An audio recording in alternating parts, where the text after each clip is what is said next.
the most important article written by Imran Khan, former Prime Minister of Pakistan, from jail. Today, Pakistan is being ruled by caretaker governments at both the federal level and provincial level.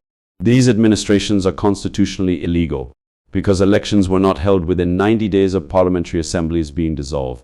The public is hearing that elections will supposedly be held on February 8th, but having been denied the same in two provinces, Punjab and Khyber Pakhtunkhwa, over the past year, despite a Supreme Court order last March that those votes should be held within 3 months.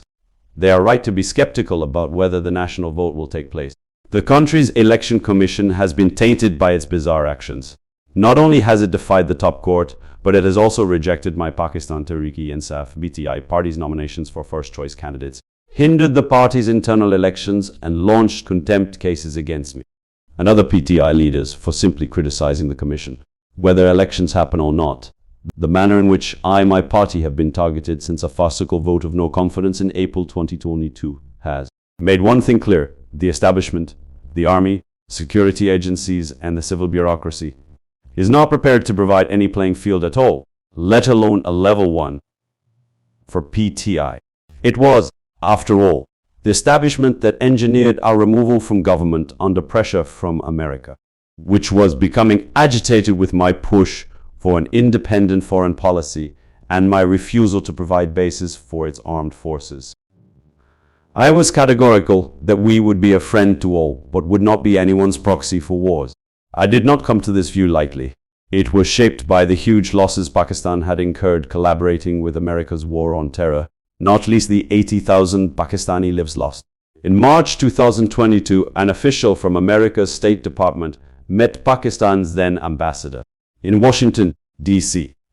After that meeting, the ambassador sent a cipher message to my government.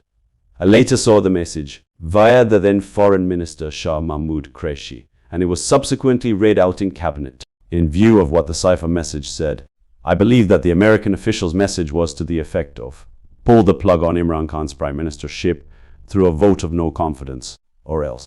Within weeks, our government was toppled, and I discovered that Pakistan's Chief of Army Staff, General Qamar Jav Bajwa, had, through the security agencies, been working on our allies in parliamentary backbenches for several months to move against us. People flocked onto the streets to protest against this regime change, and in the next few months, PTI won 28 out of 37 by-elections and held massive rallies across the country, sending a clear message as to where the public stood. These rallies attracted a level of female participation that we believe was unprecedented in Pakistan's history. This unnerved the powers that had engineered our government's removal. To add to their panic, the administration that replaced us destroyed the economy, bringing about unprecedented inflation and a currency devaluation within 18 months. The contrast was clear for everyone to see. The PTI government had not only saved Pakistan from bankruptcy, but also won international praise for its handling of the COVID pandemic. In addition, despite a spike in commodity prices, we steered the economy to real GDP growth of 5.8% in 2021 and 6.1% in 2022. Unfortunately, the establishment had decided I could not be allowed to return to power, so all means of removing me from the political landscape were used. There were 2 assassination attempts on my life. My party's leaders, workers, and social media activists, along with supportive journalists, were abducted, incarcerated, tortured, and pressured to leave PTI. Many of them remain locked up, with new charges being thrown at them every time the courts give them bail or set them free. Worse, the current government has gone out of its way to terrorize and intimidate PTI's female leaders and workers in an effort to discourage women from participating in politics. I face almost 200 legal cases and have been denied a normal trial in an open court. A false flag operation on May 9, 2023, involving, among other things, arson at military installations falsely blamed on PTI, led to several thousand arrests, abductions, and criminal charges within 48 hours. The speed showed it was pre-planned. This was followed by many of our leaders being tortured or their families threatened into giving press conferences and engineered television interviews to state that they were leaving the party. Some were compelled to join other, newly created political parties. Others were made to give false testimony against me under duress. Despite all this, PTI remains popular, with 66% support in a patent coalition 38 poll held in December. my personal approval rating is even higher. Now the Election Commission, desperate to deny the party the right to contest elections, is indulging in all manner of unlawful tricks. The courts seem to be losing credibility daily. Meanwhile, a former prime minister with a conviction for corruption, Nawaz Sharif, has returned from Britain, where he was living as an absconder from Pakistani justice. In November, a Pakistani court overturned the conviction.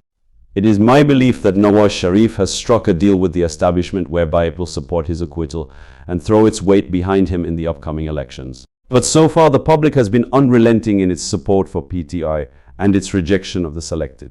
It is under these circumstances that elections may be held on February 8th. All parties are being allowed to campaign freely except for PTI.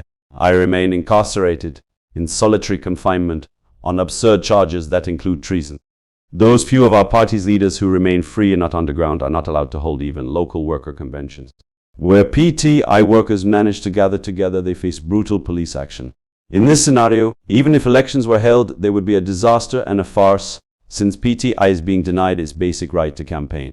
Such a joke of an election would only lead to further political instability. This, in turn, would further aggravate an already volatile economy.